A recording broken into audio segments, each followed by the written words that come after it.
Shalom dan selamat pagi. Bapak Ibu Saudara yang terkasih di dalam kasih Tuhan Yesus. Kembali lagi kita bertemu di dalam doa pagi.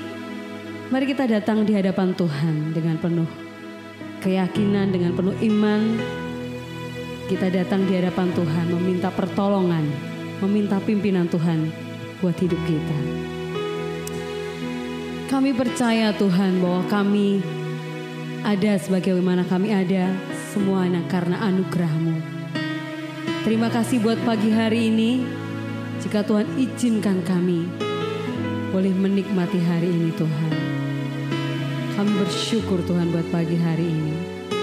Bersyukur bagi-Mu Tuhan. Haleluya, haleluya Tuhan. Oh Jesus, haleluya Tuhan. Semua karena anugerah-Mu hari ini ada.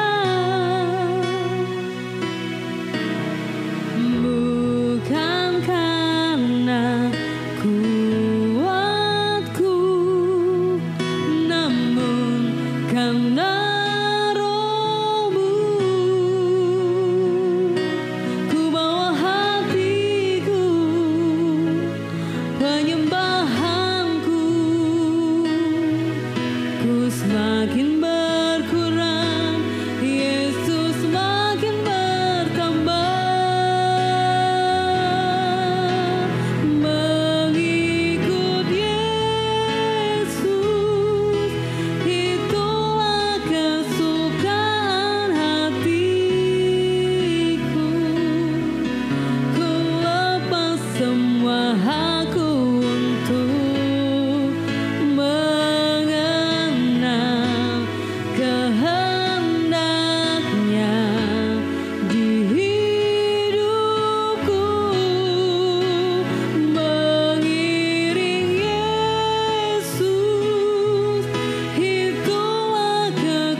Terima kasih Yesus. Engkaulah kekuatan di hidupku. Mengikut Yesus, itulah kesukaan hatiku. Ku lepas semua hakku untuk mengenal kehendaknya di hidupku. Mengiring Yesus, itulah kekuatan hidupku. Ku yakin anugerahnya mampu jadikanku hamba yang berkenan selalu. Ku yakin anugerahnya mampu jadikanku hamba yang berkenan selalu. Terima kasih Tuhan Yesus. Terima kasih Allah Roh Kudus. Terima kasih Bapa yang baik. Terima kasih Tuhan, Kau masih memberikan kesempatan kami untuk mengiring Engkau. Kami rindu Tuhan, kehendak-Mu ada di dalam hidup kami. Ucapan syukur kami naikkan kepadamu Tuhan. Pagi hari ini Tuhan, kami mau mendengarkan firman-Mu. Kiranya firman-Mu boleh menjadi rema di dalam hidup kami. Kami boleh menjadi pelaku-pelaku firman-Mu. Kami boleh menjadi hamba-hamba-Mu yang semakin mencintai Engkau di dalam hidup kami Tuhan. Memberkati hamba-Mu yang mau berfirman. Kiranya firman ini Tuhan boleh menjadi terang buat hidup kami. Hanya di dalam nama Tuhan Yesus Kristus kami serahkan firman-Mu pagi hari ini. Amin. Shalom, mari hari ini kita akan belajar bersama-sama firman Tuhan di bulan November ini dengan tema menerima dan mengelola berkat Tuhan. Saudara yang dikasihi Tuhan, saya percaya bahwa setiap kita adalah orang-orang yang rindu hidup di dalam berkat Tuhan. Amin. Dan dimanapun saudara berada, kerinduan untuk senantiasa hidup dalam berkat Tuhan itu adalah merupakan sebuah hal yang memang selayaknya ada dalam setiap kehidupan kita. Namun saudara, tidak jarang banyak orang Kristen ya hidupnya itu seolah-olah jauh sekali daripada berkat Tuhan.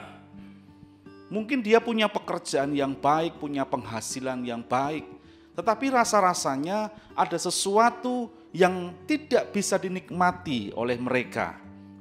Nah, hari ini kita akan belajar bersama-sama bagaimana sebenarnya kita bisa menerima dan mengelola berkat yang Tuhan berikan, sehingga setiap kita benar-benar memiliki kehidupan di dalam berkat Allah. Artinya kita bisa menikmati segala sesuatu yang terbaik yang sudah Tuhan sediakan bagi setiap kita.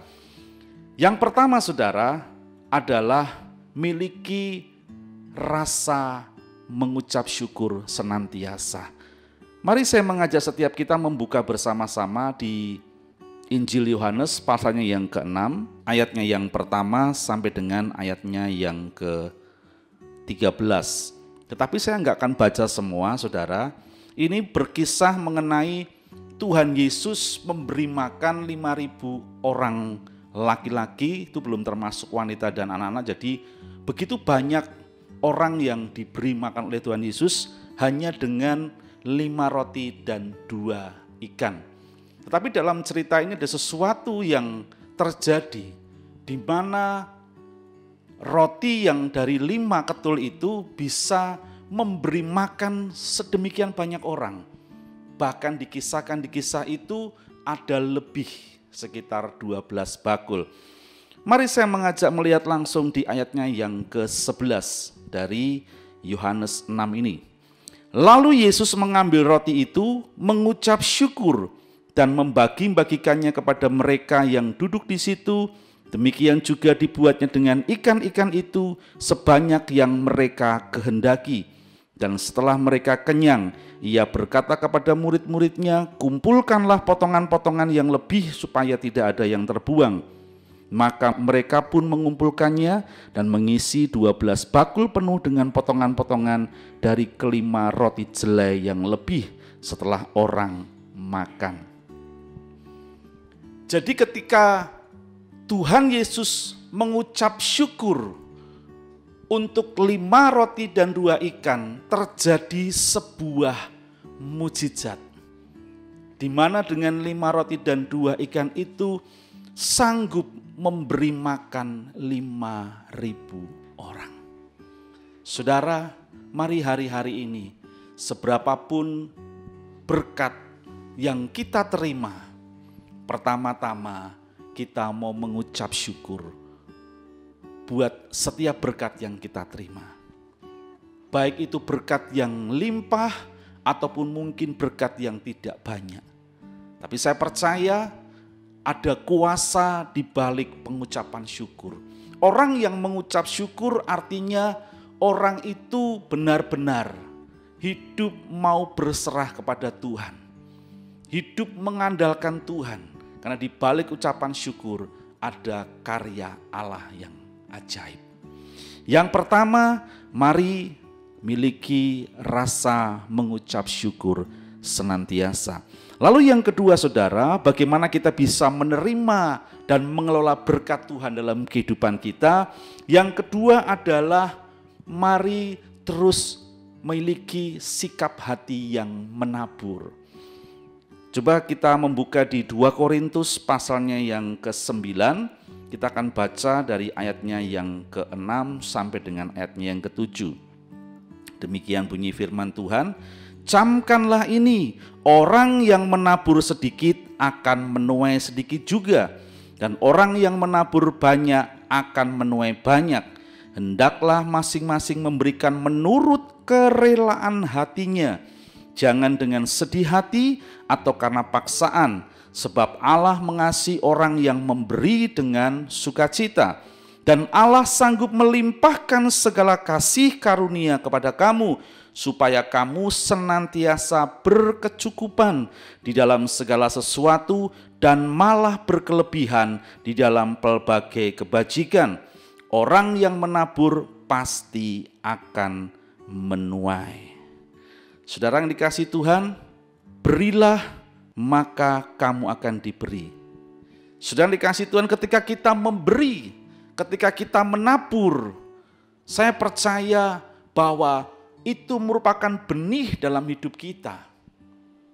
Suatu hari saudara, saya itu mengikuti sebuah pelatihan di sebuah kota dan saya harus meninggalkan keluarga hampir selama 6 bulan. Tapi dalam 6 bulan itu biasanya saya setiap minggu sekali itu pulang. Di awal pelatihan itu di minggu pertama kami itu dalam sebuah kebaktian. Ya, ada sebuah tantangan di mana tantangan itu adalah belajar bagaimana memberi yang terbaik bagi Tuhan. Diajar bagaimana benar-benar memiliki prinsip hati yang memberi kepada Allah. Di suatu ketika setelah sesi berakhir ada tantangan untuk kita belajar memberi. Saya ingat waktu itu hari Jumat. Dan saya biasanya hari Jumat saya harus pulang kembali ke kota asal, ke Solo untuk bertemu dengan keluarga. Saudara, dan saya ingat sekali uang di dompet saya itu hanya tinggal 60 ribu, 50 ribuan dan 10 ribuan. Pada saat saya berdoa, Tuhan, saya ini mau rindu menabur. Tuhan bicara memberi yang terbaik. Tapi saya mikir, Tuhan, saya punya uang 60 ribu, pecahan 50 ribu dan 10 ribu. Saya hari ini juga harus pulang ke Solo, beli tiket supaya bisa sampai ke Solo. Tuhan, saya harus memberi berapa? Dan saya masih ingat waktu itu Tuhan hanya bicara beri yang terbaik. Saudara, kalau kita mau hitung-hitungan antara 50.000 dan 10.000 pasti banyak 50.000. Ya kan? Artinya apa? Yang terbaik yang ada di dompet saya itu adalah 50.000. Cuman saya mikir lah, Tuhan ini saya berikan 50.000. Lah saya enggak pulang. Saya enggak bisa, enggak mungkin 10.000 dari kota itu untuk balik ke Solo. Enggak memungkinkan karena harga tiket waktu itu sudah sekitar 30.000 sekian. Saya bergumul lama sekali. Saya memberi 50.000 atau 10.000. Masih berdalih lagi saudara. Tuhan kan tidak meminta jumlah. Tuhan hanya memberi yang terbaik. Ini uang yang 50.000 sama 10.000 ini kondisinya bagus, yang 10.000 loh Tuhan. Tapi saya masih mendengar beri yang terbaik. Akhirnya saudara, saya belajar rela hati. Saya masukkan yang 50.000 ke kotak persembahan. Dan saya merasakan disitulah awal saya diajar oleh Tuhan untuk mulai menabur, memberi yang terbaik. Singkat cerita saudara, selesai acara itu hati saya lega sekali, ada damai sejahtera yang luar biasa. Dan pada saat pulang, lah kok di dalam acara itu saya ketemu teman lama yang tidak pernah berjumpa, tiba-tiba nongol di depan saya.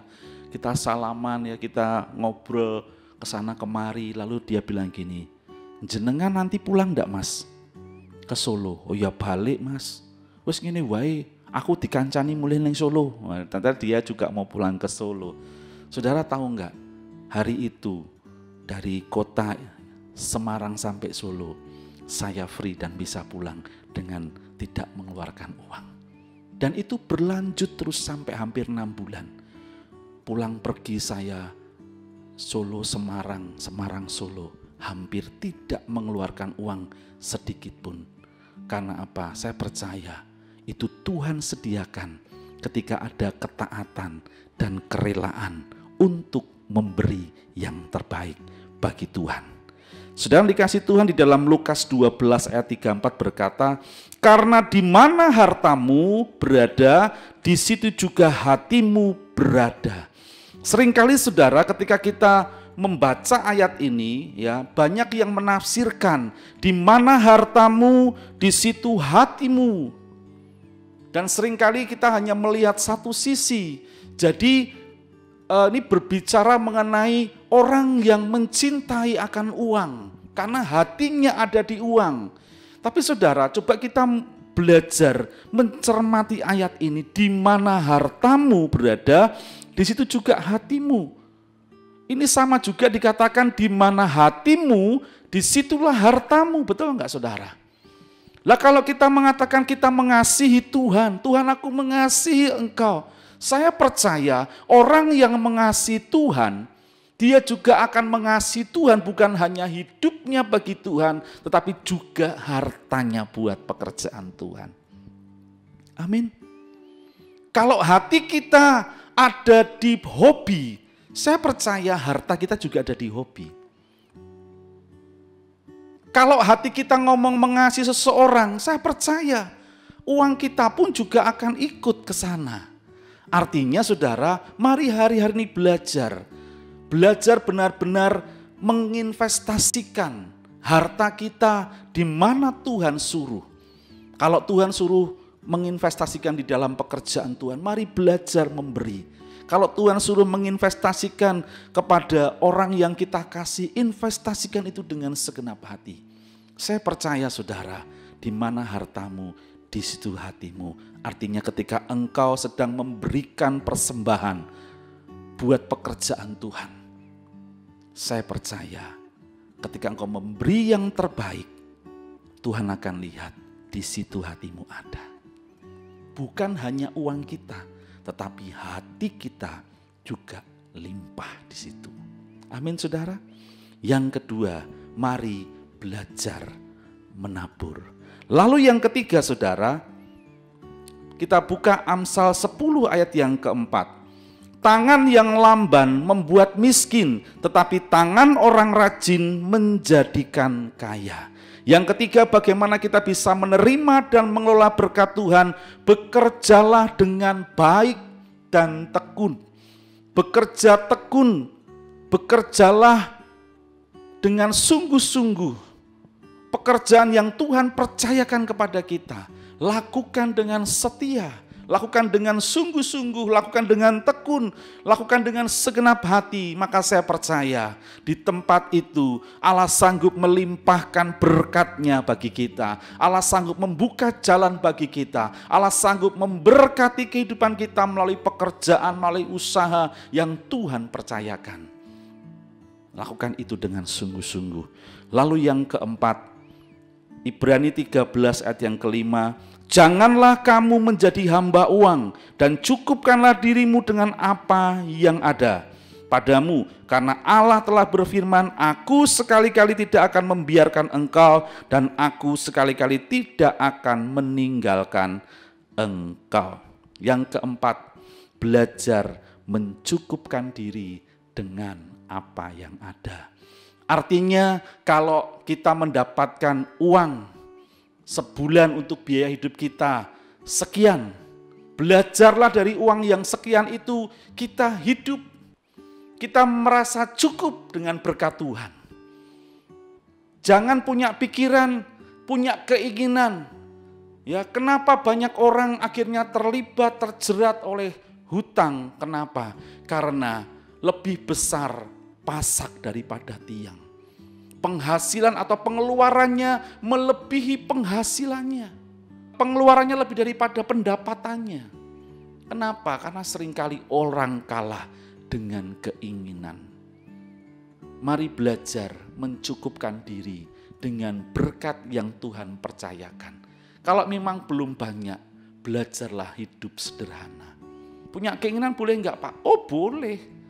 Kau punya keinginan punya rumah? Boleh, silakan saudara. Kau ingin punya mobil baru? Boleh, silakan saudara. Tetapi satu hal, belajar cukup. Sehingga apa? Kita bisa terhindar dari hal-hal yang tidak enak dalam hidup kita. Firman Tuhan berkata, ya, jangan ingin cepat kaya. Karena kalau ingin cepat kaya, engkau akan terjerat dan masuk dalam berbagai macam pencobaan. Ya, cukupkan diri dengan apa yang ada sehingga kita bisa terhindar dari sifat atau keinginan untuk berhutang. 4 hal yang kita pelajari hari ini. Yang pertama, bagaimana kita bisa menerima dan melihat berkat Tuhan, mengucap syukur dengan berkat yang kita terima. Kemudian belajarlah menabur dari apa yang kita punya dengan kerendahan hati, dengan kerelaan. Yang ketiga, bekerjalah dengan tekun, dengan setia. Dan yang keempat, mencukupkan diri dengan apa yang ada. Saya percaya kalau keempat hal ini ada dalam hidup kita pasti akan luar biasa. Demikian firman Tuhan hari ini, biar menjadi berkat dimanapun saudara berada. Dalam nama Tuhan Yesus, haleluya, amin.